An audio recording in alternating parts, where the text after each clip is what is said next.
Hello. So no one really talks about this, but I want to show you how to decrease flies in the summer. You live somewhere hot near trash cans. As you can see, I have my trash cans here. They get they attract some flies.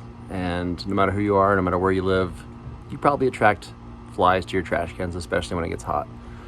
And I'm going to show you a trick to dramatically decrease the amount of flies that you have near your trash cans naturally. Check this out.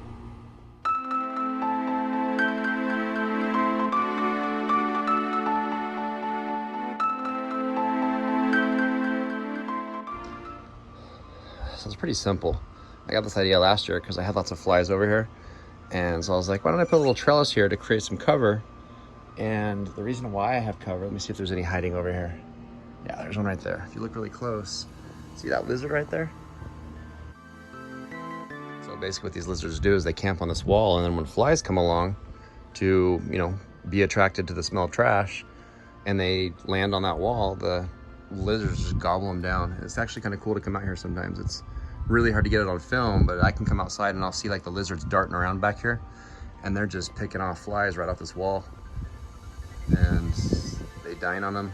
I mean, there's still always going to be flies, but there's a lot less than there used to be. I mean, I'd come back here and there'd be like a swarm of them.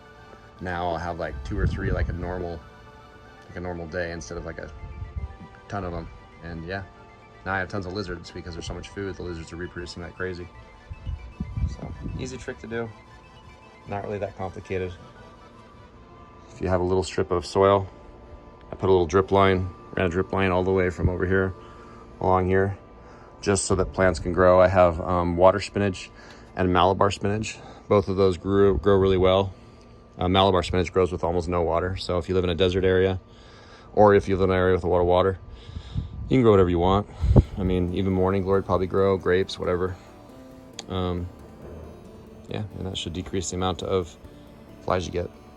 And then again, I have a dog, so, my dog likes to leave little presents that also attract flies. Hope that helps you.